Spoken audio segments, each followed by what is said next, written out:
initiative yi wax naa leen ko bokk na ci contrôler l'action gouvernementale, def des questions écrites, des questions orales, des questions d'actualité,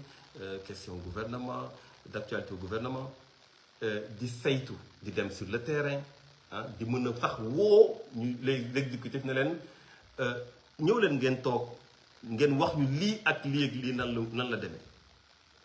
Donc am nañu ay initiative yooyu tamit bokk na ci initiative loi moom la ñu tuddee proposition de loi maanaam député yi ñoom mën nañu ne ñun de gis nañu ne war nañu légiférer ci lii de war nañ ci légiférer ñu gisanteeg seen biir waxtaan daal ne dañuy def proposition de loi su dee loi bi dafa jugee ci exécutif la ñuy wax projet de loi. Donc député am na possibilité def proposition de loi. Il y a pas longtemps gis ngeen benn communiqué bu assemblée nationale génne communiqué bi dama leen koy liiral tey dama leen bëggoon faram-fàccee rek ñu wax rek ci xam-xam wan leen ñi fi nekk cuune bu ñu cuune ak jaxase yi ñuy jaxase ak ñàkk xam bu ñu ñàkk xam c'est vraiment terrible en réalité c'est terrible. Et je vais vous expliquer benn par benn jël leen seen temps mooy lu may wax rek vidéo bi dinaa ko bàyyi ci page bi les gens vont pouvoir écouter dinaa leen expliquer benn par benn lan moo tax ñu nekk ay cuune lan moo tax ñu ñàkk mën a yor réew mi lan moo tax tey fii ñu jëm on est complètement en danger par rapport ak ñoo xam ne xamuñu lu xew te mënuñu amuñu xam-xam. dama leen di jox communiqué bi nga xamante ne mooy communiqué bureau assemblée nationale. dañ ne assemblée nationale informe qu'au cours de sa réunion tenue ce vendredi 12 juin 2026, M. Ismaïla Diallo et Cheikh Thioro Mbacké, respectivement premier et troisième vice-président de l'Assemblée nationale, ont présenté leur démission des dites fonctions occupées depuis l'installation de la présente législative. Le bureau en a pris acte et salue leur disponibilité, salue leur disponibilité et leur engagement au service de l'institution parlementaire. Lii communiqué assemblée nationale moo ko bind lii premier partie la boo xamante ne dañ ko évacuer maa ngi dem ci modification lu ñu bëgg a def mais lii d'abord dama ciy taxaw tuuti rek xawma lan moo tax ñu démissionné mais amul sens li tax amul sens.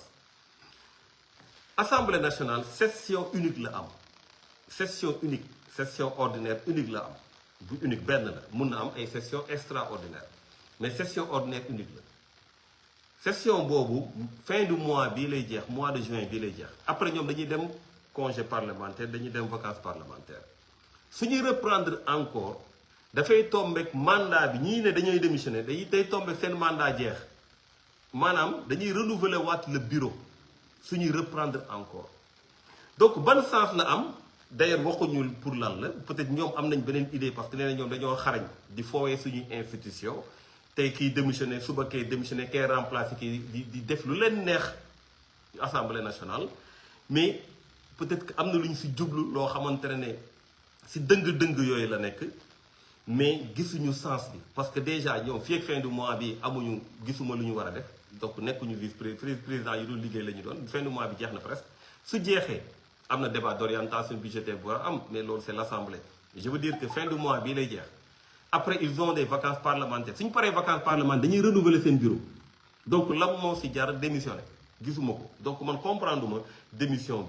on verra peut-être que nous avons une idée d'ailleurs, comme les idées tortueuses qu'ils ont souvent par rapport à l'Assemblée nationale. Donc, après, conformément aux dispositions de l'article 18 du règlement intérieur de l'Assemblée nationale, il sera procédé à leur remplacement. Le bureau informe par ailleurs avoir reçu, examiné et déclaré recevable une proposition de loi portant révision de la Constitution. Cette proposition, portée par un groupe de députés, intègre toutes les observations issues de la décision du Conseil constitutionnel numéro 4C26 du 25 mai 2026. Conformément, il faut que je d'abord pour commencer, donc nous annoncé dinañu def am nañu proposition de loi portant révision de la constitution boo xam ne nee nañ benn groupe de députés moo ko def mais dina intégrer observation yi nga xamante ne conseil constitutionnel def na ko nee nañ sur le décision numéro 4C 26 du 25 mai 2026 damay préciser d'abord si décision boobu décision wu lan la décision boobu mooy décision bi nga xamante ne avis la commencé c'est un avis du président de la République du 5 mai moom la envoyé conseil constitutionnel dans sa séance du 13 mai mu daal di joxe une décision boobu dafa jëm ci président de la République pré-projet bu mu defoon avant projet bu mu envoyé woon ba ngeen gisoon ñu lire ko ne lii projet constitution modification constitution la avant projet bi nga xamante ne dafa ne dafa jugee ci consultation yu mu def ak les forces vives et cetera mooy dialogue yooyu ñëw woon dañ ko doon def avant projet présidentiel maanaam initiative bu président la boobu ñoom lañ ne ba ginnaaw ba conseil constitutionnel jël ses décisions parce que je vous explique président de la République mën na à tout moment demander des avis au conseil constitutionnel mais les avis du conseil constitutionnel deviennent des décisions maanaam ni tax ma def différence bi nit di nga ko laaj sa avis ne ko waa mais yow la nga xalaat si lii mu ne lii de man de su ma sañoon lii wala lii ak lii donc waxtaan la si suuf d'ailleurs sax président su leen di bind lettre confidentielle lay doon da leen di bind si suuf ne leen man de dama bëggoon ngeen xoolal ma lii ak lii mais conseil constitutionnel moom suy tontu si kaw lay tontu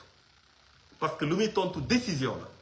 te une décision s'applique erga omnes s'applique à tous